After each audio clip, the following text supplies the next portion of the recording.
Now, the greatest radio shows of all time.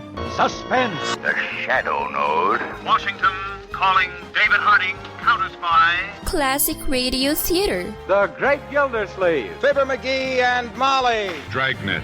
Gunsmoke. The Lone Ranger.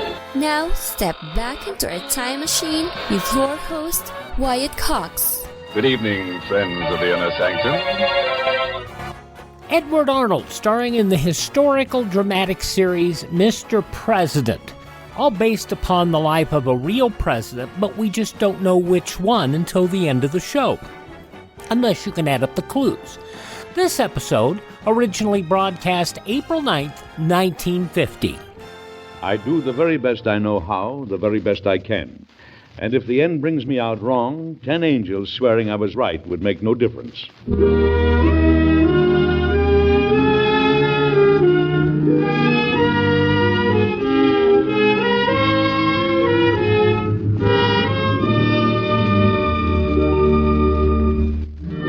Mr. President, starring Edward Arnold and written by Gene Holloway.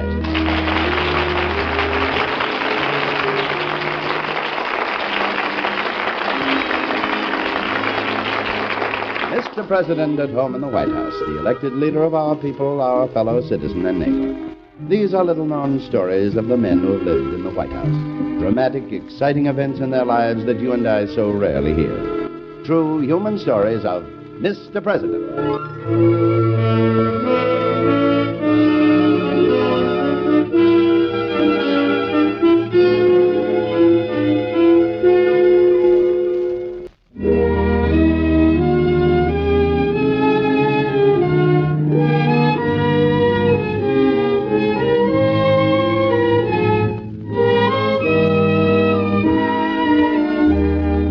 The incidents I have in mind today tell the story of a president in a strange dream. It's a story we've told before on this series, but one which we feel is well worth hearing again, especially during the Easter season. Later on, of course, I'll tell you which president this happened to. But meanwhile, you may be able to guess.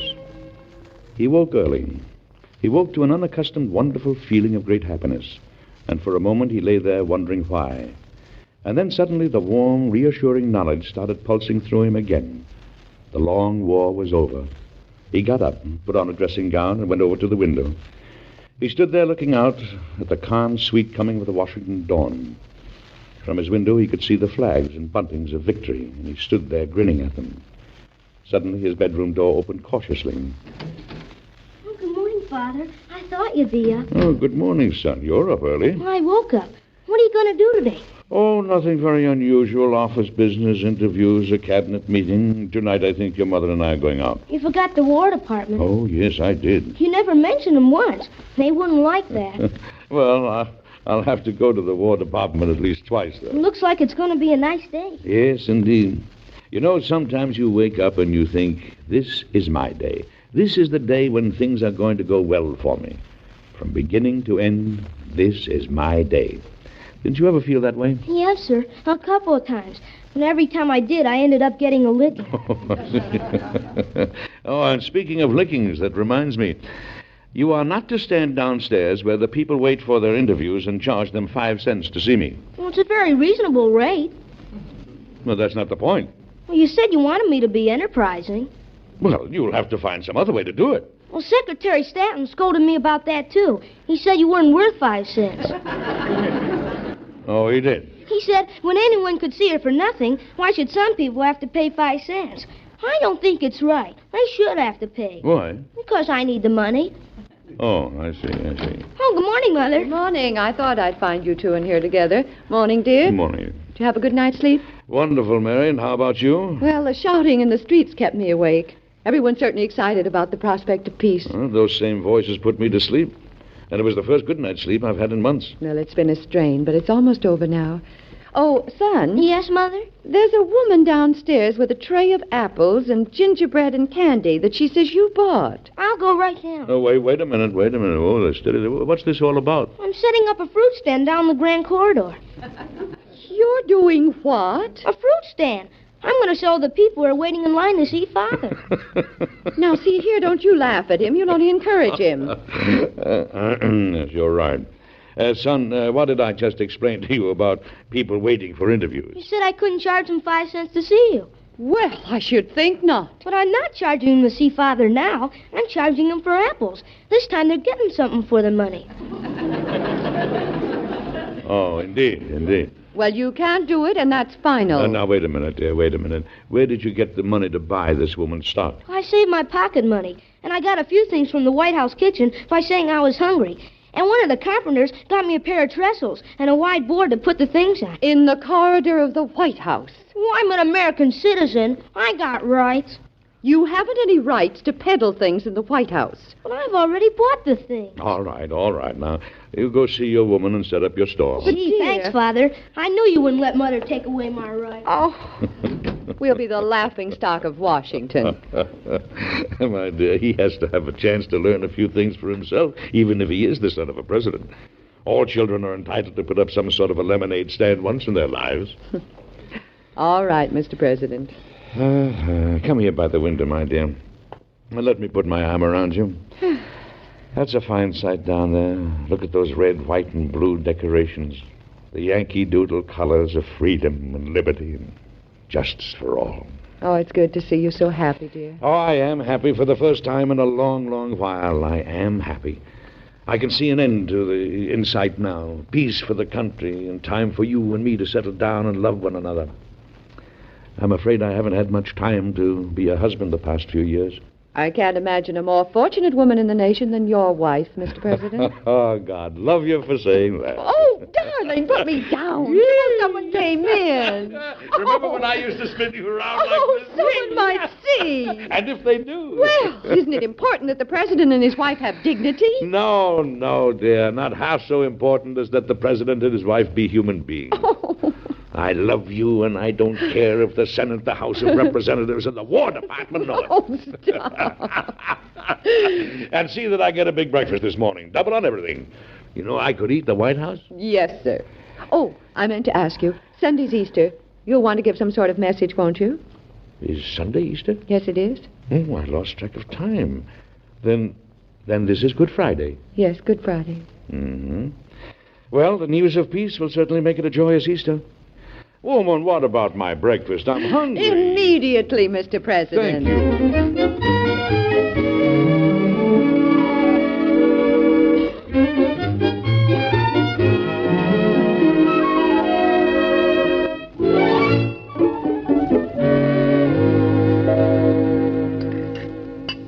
The streets are crowded with people. Oh, don't talk with your mouth full, son. Yes, it certainly is an exciting day. The general's arrived at the War Department. Oh, he has he? And how is it that you get so much information before I do? Oh, I got connections. Well, then maybe you know if the general and his wife are joining your father and me tonight. I sent over a note asking them to go to the theater with us, dear. He doesn't know yet. Oh, he doesn't? And how do you know that? He hasn't had a chance to ask his wife. Are you inferring that a general who makes decisions involving thousands of men has to ask his wife if he can go out? Yes, sir. Mary, do you consider that democracy? No, sir. That's marriage. Hello, Dad, Mother. Robert! Robert, Robert, did you bring me any guns? It's so good to see you. You look fine. Oh, Robert, I've been so worried. We expected you in on leave last night. Sit down and have some breakfast. There's muffins and the war's over. Isn't it wonderful? It is wonderful, and I'm starved. Did you get wounded any place? No. Oh. Did you want your brother to get wounded? Everybody I know has a wounded brother but me. Well, I'm glad I can't accommodate. Sit down and have some breakfast, my son. Sit down. We're going to the theater tonight, Robert. Would you like to go? Oh, I don't think so, thank you, Mother. I think I'd just like to sit around and enjoy being home tonight. If anyone asked me, that is what I'd say. When you're bigger, we'll ask you. Well, I'd better be getting back to my desk. Speaker Colfax is coming over this morning to discuss government policy, and Congressman Cole from California, and John Creswell, and... Father, why do they call it Good Friday? Why, it's the day that Christ was crucified, son. Well, why do they call it good? Because Christ was good. But it wasn't a Good Friday. It was a bad Friday. Son, I don't have the time to talk to you about it now, but you and I'll have a talk in the morning, shall we? I'll be glad once tomorrow. Why? I don't like today. You mean you don't like this day or you don't like Good Friday? I don't know which it is, but it isn't a good day. It's a bad day. Son. It's a bad day. Well, son, don't talk like that. Yeah, I wonder why you should feel that way, my boy. You didn't feel that way until I came in, did you? No. I know what it is. I've heard men talk like that at the front, just before a battle. It's a sudden feeling of death in the air. It's because I've come back from the front. Theodore, come on. Let's you and I go see to your fruit stand. Yes. You'll forget all about it in a few minutes. It's not you, Robert. I know it isn't you. It's Good Friday. Come on, dear. Go with your mother, son. Yes, sir. It's strange. Don't worry about it. He's pretty sensitive, and the combination of Good Friday and me coming back. And I'll have to talk to him about Easter the first minute I can. I don't think he understands it at all. Dear, do you mind terribly if we don't go to see Aladdin? Oh, I thought you wanted to see Aladdin. Well, Laura Keene is playing in Our American Cousin, and it's a benefit as well as her last appearance there, and I thought it might be nice if we went to see her. Well, why not, if that's what you'd enjoy, my dear? All right. I'll send word to the theater. Robert, you go ahead with your breakfast. I'm going to the War Department. All right. You take a look at your brother after a while and see if he's all right, will you? Sure. You'll find him in the grand corridor selling apples. Oh, sure. Doing what? Selling apples. What for? For money. He's going to make money selling apples? He thinks he is, but by the time he reimburses the White House kitchen for whatever he talked them out of, pays the carpenter for the use of the bench, and pays the government rent on the space in the corridor, he's not going to come out very well. I'll see you this afternoon. Robert, I'm awfully glad you're home.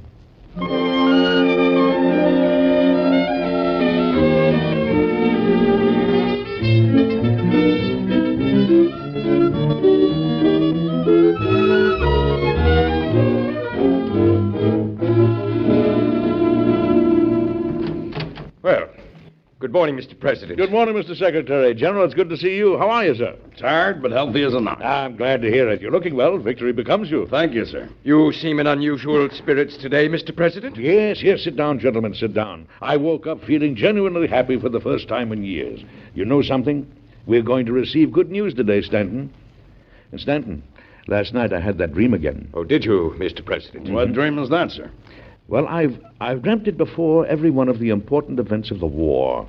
I dream that I'm on a strange ship, a singular, indescribable vessel, and that I'm moving towards a dark, indefinite shore. And every time I dream it, victory follows. Isn't that right, Mr. Secretary? Well, that's what you say, Mr. President. I have no way of verifying your dreams. Now, by the way, General, my wife tells me she's invited you and your wife to the theater with us tonight. Mr. President, you can't go to the theater tonight. Why not? It's not safe. Oh, nonsense. Why, if you and the General attended, it would be an admirable time for an assassin to kill both of you. Oh, you're an alarmist, Stanton, isn't he, General? I'm afraid I'm on the Secretary's side in this, Mr. President. I think it would be most unwise for you to make a public appearance at this time. Well, I make public appearances every day, and nobody's shot me yet. You're getting to be a terrible nuisance, Stanton. For 3 years, every time I step out, cavalry, foot guards, plainclothes attendants spring from everywhere. I can't even go to the office alone. It's one of the penalties of being president. Oh, it's a little nonsense. Well, sir, in any case, I couldn't accompany you because I'm starting for home this afternoon to see my children. It's been a long time since I've seen... I understand. Please take them my good wishes. Well, why don't you stay home and have a nice evening with your family, Mr. President? Because I am going to the theater. I want a little relaxation. I'll take Eckert with me. Now, sir... Did you know Eckert can break a poker over his arm, Mr. Secretary? Mr. President, whether Eckert can break a poker over his arm or not is completely outside the point. Oh, no, it isn't. No assassin would dare touch me with Eckert along. Eckert will be working with me tonight here at the War Department. Mr. Secretary, I'll wager that you're the kind of a man that goes to a zoo and doesn't take any peanuts. Whatever you may think of me, Mr. President, Eckert will still be working tonight. Very well, Mr. Secretary. I'll take Major Rathbun along. He isn't under your jurisdiction. Oh, Mr. President, if you'd only listen. Oh, smile, Mr. Secretary. The war is over. Peace is at hand. Surely even the President of the United States is entitled to one evening of relaxation. But he doesn't have to go to the theater for it. No, sir. I am going to the theater. My wife's going to get dressed up in her prettiest gown, and we're going to forget there was such a thing as a war for one whole evening. I tell you, today is my day, Stanton. From beginning to end, it's my day. Well, Very well, Mr. President. You will see that Major Rathman receives my invitation. Yes, I'll see that he receives it. Good. Come, General, it's time for the cabinet meeting. Yes, Mr. President. It does me good to get the best of you once in a while, Mr. Secretary. There's nothing I enjoy more than to win an argument with you. I hope you have won this argument, Mr. President. I sincerely hope you've won it.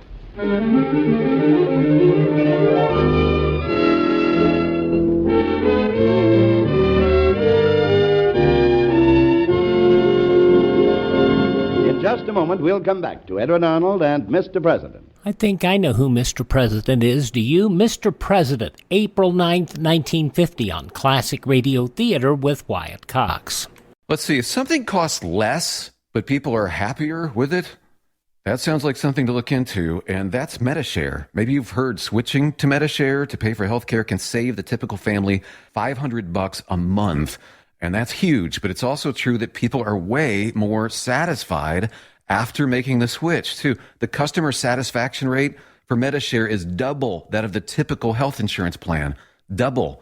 MediShare works. It's been around for more than a quarter century, and members have shared more than $3 billion of each other's bills. People love having telehealth and a huge nationwide PPO network. So, yeah, you can save a ton and like it better. Imagine being happy with how you're taking care of your health care. So if you're self-employed or part of the gig economy, or you just want a plan you're happy with, you can call right now and get a price within 2 minutes. A very, very smart use of 2 minutes. Here's the number you need. 833-34-BIBLE. That's 833-34-BIBLE. 833-34-BIBLE. Now on Classic Radio Theater with Wyatt Cox, more of Mr. President, April 9th, 1950.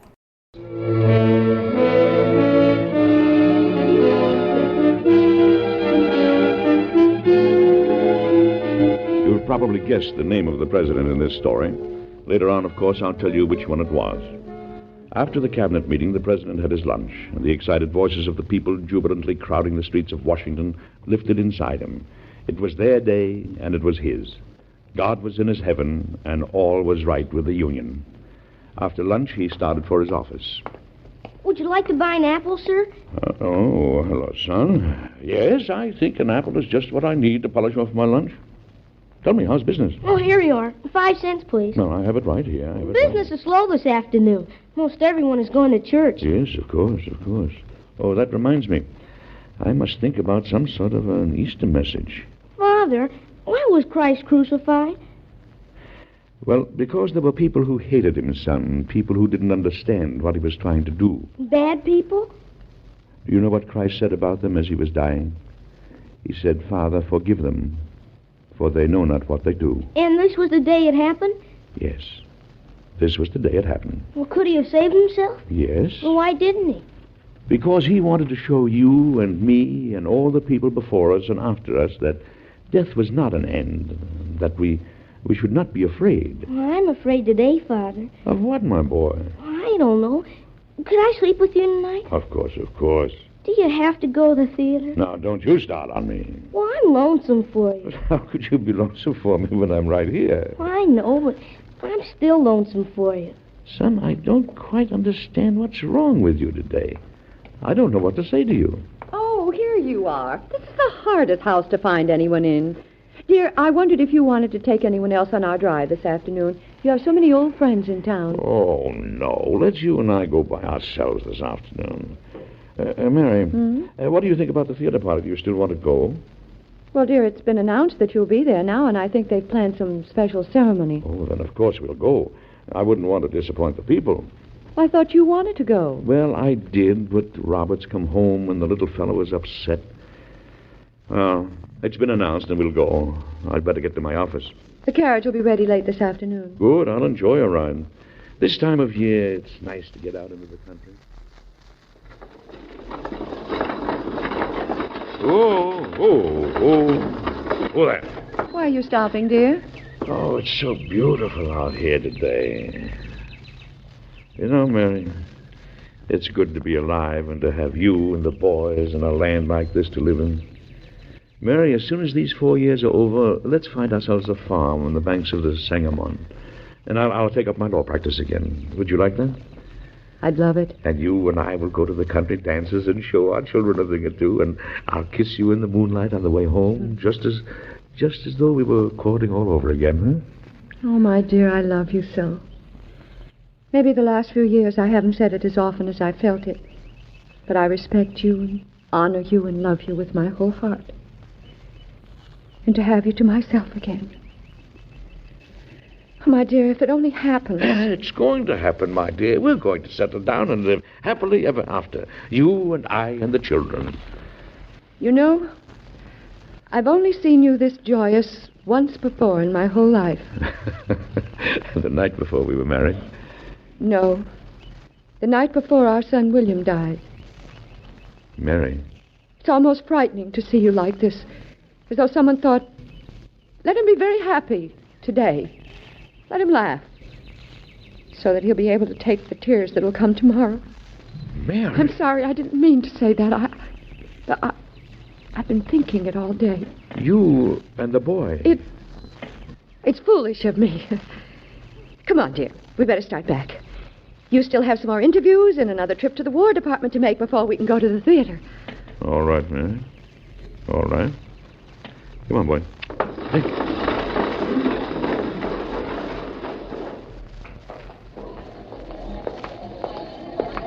It's an exciting day, isn't it, Mr. President? Yes, it is indeed, Mr. Crook. I'm sorry you have to walk along with me. I'm sure you'd like to be celebrating. Well, I'll celebrate later, sir. You know, I've been doing a lot of thinking today. I'm always joking with Stanton about all this mythical assailant and... The conclusion of Mr. President, April 9th, 1950, follows these important words from your favorite station on Classic Radio Theater with Wyatt Cox. Hi, this is Kyle Horvath with the White Pine County Tourism and Recreation Board. If you want to get away from the big cities and get back to nature this summer, give us a call at 775-289-3720 or visit us online at elinevada.net. There's so much to do and see I can't mention it in 30 seconds, but check out our website and you'll see what Nevada is really all about. elinevada.net or follow us on Facebook or Instagram. Give us a call at 775-289-3720 or visit us online at elinevada.net. You've heard me talking for over 3 years about MyPillow and the great products they have. There's some great specials right now when you go to mypillow.com/radio specials. You can find Giza Dream Sheets as low as $39.99. 6-piece MyPillow towel sets, deeply discounted, $39.95. And of course, half price My Slippers, which make my feet feel wonderful. All sorts of great products, including the MyPillow mattress topper, a MyPillow for the rest of your body. Go to mypillow.com/radio specials. That's mypillow.com/radio specials. Use my promo code USA, or you can call 1-800-951-8175. That's 1-800-951-8175. mypillow.com/radio specials, promo code USA.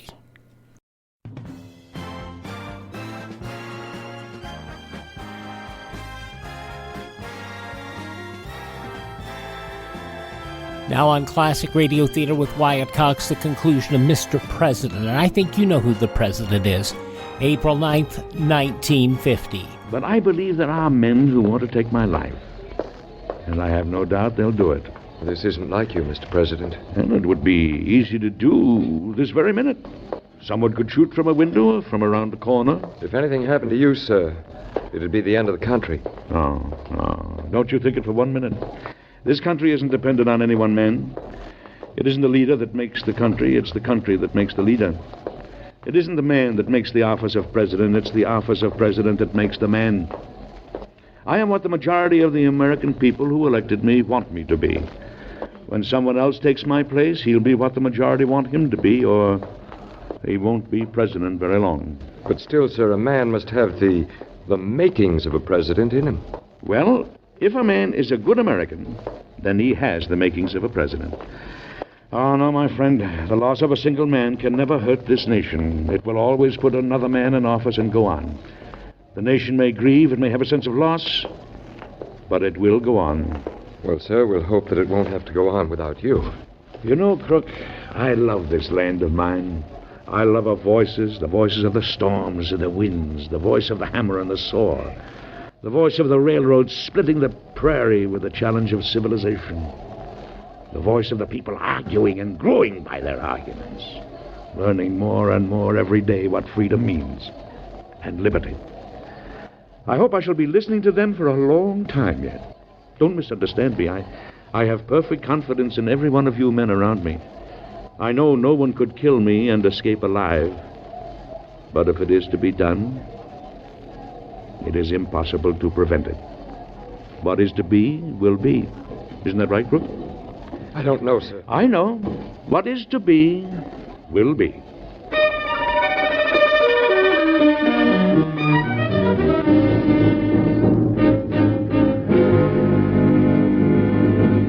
Well, Madam President, I'm sure you're the grandest lady in Washington tonight. Turn around and let me view the other extremity of that gown. Do you like it? I'm overpowered by your elegance.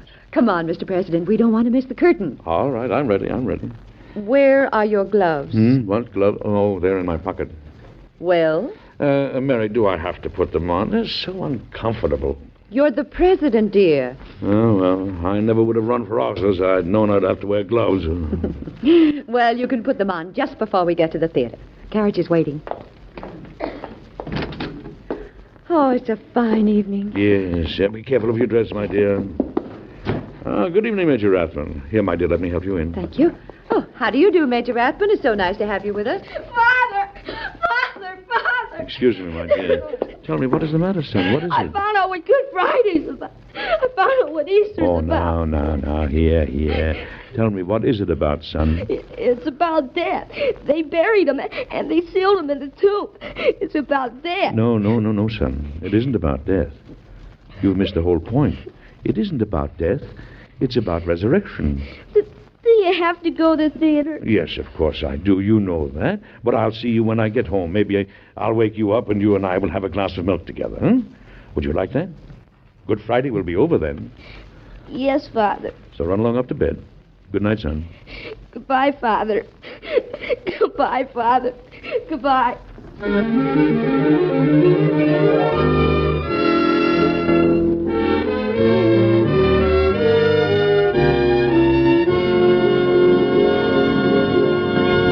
Well, you've probably figured out by now who the president was when all that happened. It really did happen, you know, and you'll have the answer in just a moment.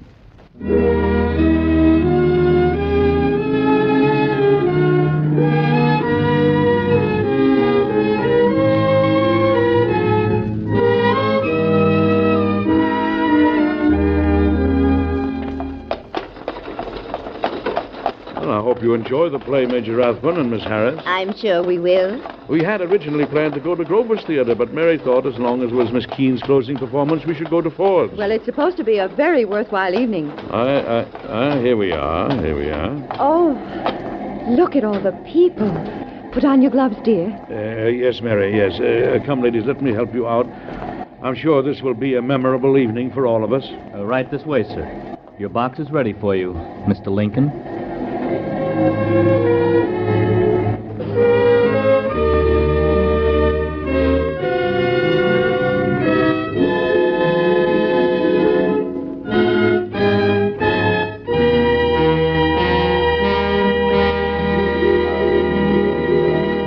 Be with us again next week, won't you, for another interesting story that happened in Washington a few years ago to Mr. President. Until then, goodbye.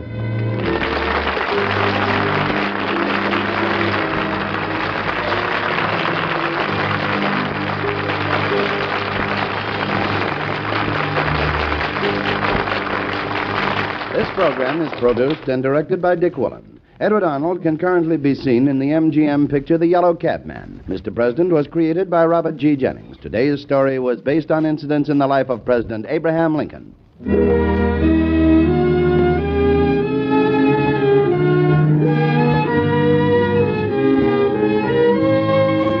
Be sure to listen again next week when the American Broadcasting Company and its affiliated stations bring you Edward Arnold with another interesting and factual story of Mr. President.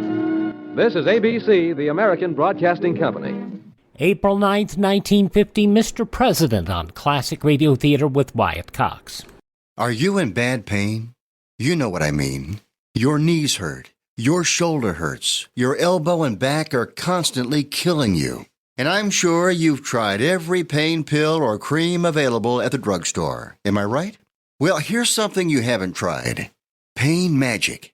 Pain Magic is not available at any drugstore. The only place you can get it is by calling the special toll-free number I'm about to give you. And to make things even better, call right now and find out about our buy one, get one free offer. We're so confident it'll work for you that we offer a free bottle with your purchase. No prescription required. Call now to learn how you can get Pain Magic and get rid of your pain. Remember, your results may vary. 800-492-8164. 800-492-8164. 800-492-8164. That's 800-492-8164. Now another episode of the soap opera Claudia. This episode goes back to April 9th, 1948. And now, Claudia. Dum dum dum dum dum. La la la la la la la la la la la la la la la la la. Claudia. Dum dum dum dum. La la la. Claudia. David, you're early. Want me to go out and come in again? What did you say? I said turn that vacuum cleaner off so I can talk to you. If that's all you've got to say, it's not worth turning the machine off to hear you. What did you say? I said I can't turn it off till I finish my cleaning. What are you cleaning for? We're moving out of here in a week. You wouldn't want the next people to say we didn't keep the apartment nice, would you? Please, turn that machine off. I can't hear myself. What do I get if I turn it off? You'll get plenty if you don't. Stingy. How can you stand that noise all day long? I'm so used to it I hardly hear it. You're the one who's making all the noise. Don't I get anything if I turn it off? You won't be able to move out of here next week if you don't. David, what did you say? I said we might not be able to move into our house next week. That's what I thought you said. Leave it off. I've got to make a phone call. Wouldn't you rather make it on a clean carpet? Paradiso doesn't care what our carpet looks like. Did you say you were going to call Mr. Paradiso? I did. Why do you have to call him? David, something's wrong. No. Nothing's wrong. Last week, we couldn't move in by the 15th. The day before yesterday, he changed his mind. Then this morning, he called me and left word with Lottie. He wasn't sure we'd be able to move in after all. Why didn't you call him back sooner? Because I've been trying to get him all day, and he isn't anywhere. But, David, just 2 days ago, he said the house would be ready. I know. What can have gone wrong now? Wait till I talk to him, and then I'll tell you. Operator, I'd like Eastbrook, Connecticut, 926, ring 3. My number is... Hey, turn that off. You aren't talking now. I don't know whether I am or not. I couldn't hear myself anyway. Honestly, to make such a fuss about a little vacuum cleaner. Hello?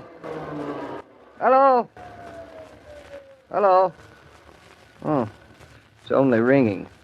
I couldn't even hear it. I thought Paradiso was on. Did you have to do that? You aren't talking. It's still ringing. I'll turn it off the second you start talking. Hello?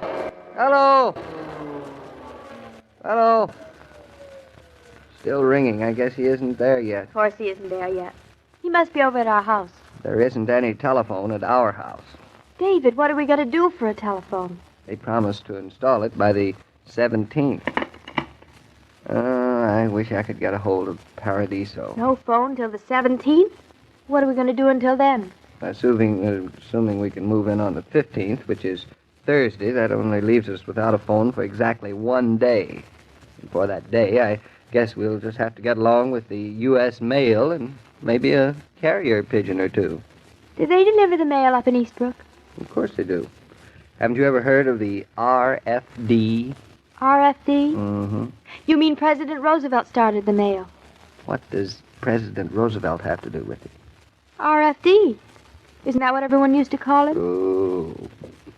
RFD is not FDR spelled backwards. It stands for Rural Free Delivery, and that's us. It is? Didn't you ever notice the mailboxes along the road up in the country? Mailboxes? What mailboxes? You are a real New Yorker. Well, I've always lived here. Just, what did you think those little, oblong boxes with the curved tops were for. You know, standing along the road in front of every house. Do you know, David, I've kept meaning to ask you what those are ever since we first went to Eastbrook, and I always forgot. Oh, I see. Well, what did you think they were for? I thought they were for bread. For bread? Well, yes. Well, that's the way they're shaped. I thought the bakery people came driving down the road and put a loaf of bread in everybody's box. Are you kidding? Would just fit, wouldn't it? Well, I'll have to try it sometimes for size. First, we'll have to buy one. I thought we had one. I'm sure we haven't. Probably Jared Tucker took it with him, if he ever had one. And who'd ever write Jared Tucker any letters? Well, he's better off than we are. I don't know whether we even have a house. Look, it's only 3:30, darling. We could drive up there in an hour and be there before it gets dark. It's an idea. You, ready to go? I've been ready for half an hour. I hate to make a trip like that for nothing, but I just can't get a hold of Paradiso. That's a good sign, don't you think? It means he's working on the house. You've got a lot more confidence in that man Paradiso than I have. It isn't his fault. You're just a little discouraged. Oh, no. You're wrong there. I'm a lot discouraged. Oh, come on, Claudia. We're going right up to the country. Don't start cleaning the carpet. Only takes a second. You know you always get tickets when you drive with a temper.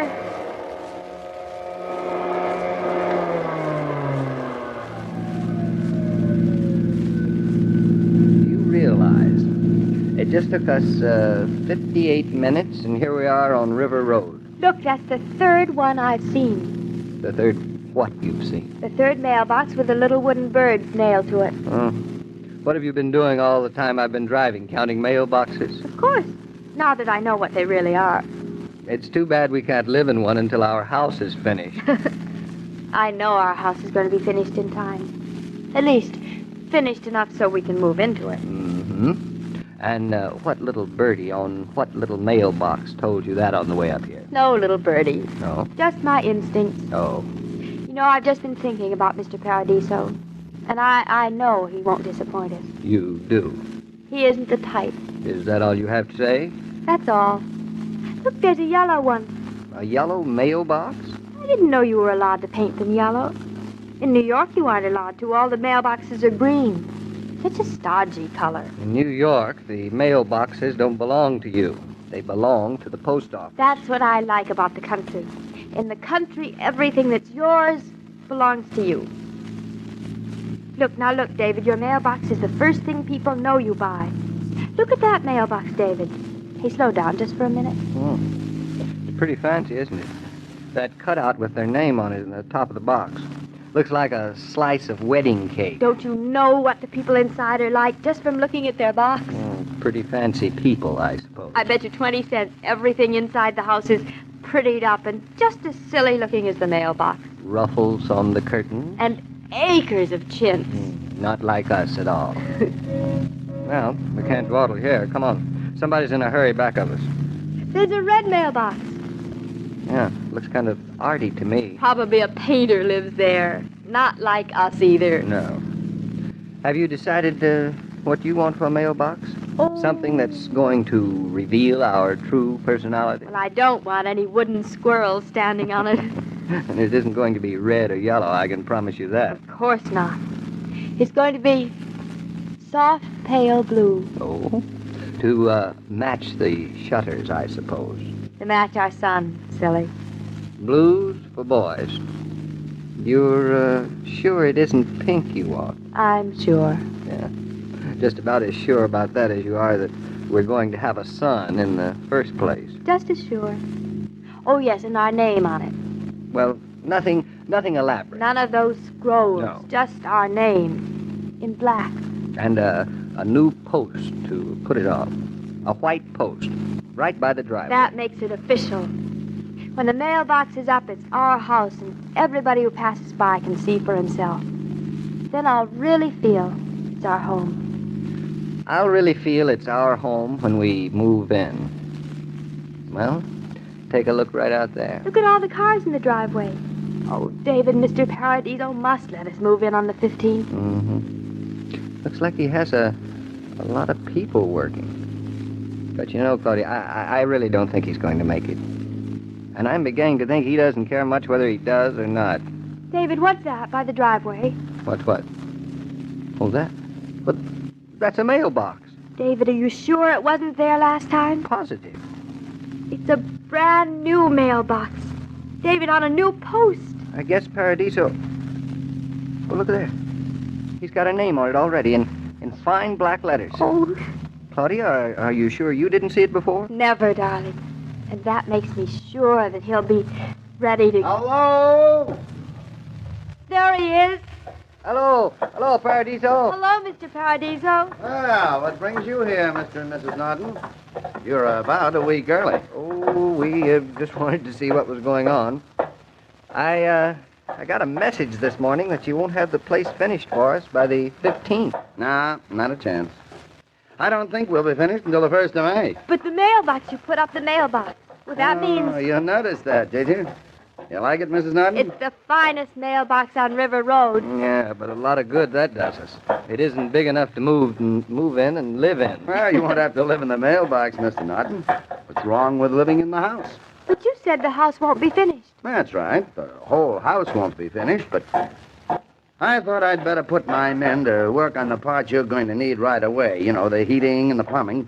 I'll have your room, the kitchen, and the living room all ready for you by the 15th. And the annex? That's what I called about. I'm putting off the annex until we can get you moved in. I want your permission, but it doesn't matter. I'm going to do it that way anyhow. Then we can move in by the 15th. You sure can, if you don't mind a little hammering for a couple of weeks after you get here. We won't mind that a bit, will we, David? I think you made a pretty good decision, Mr. Paradiso. Of course he made a good decision. Why, he even knew what color we wanted for the mailbox. By the way, what made you pick out that blue, Mr. Paradiso? Looks good, doesn't it? Well, Mr. Norton, it matches your shutters, and then blue is for boys, isn't it? I know your wife wants a son, and that's Paradiso for you. I'll do anything I can to help.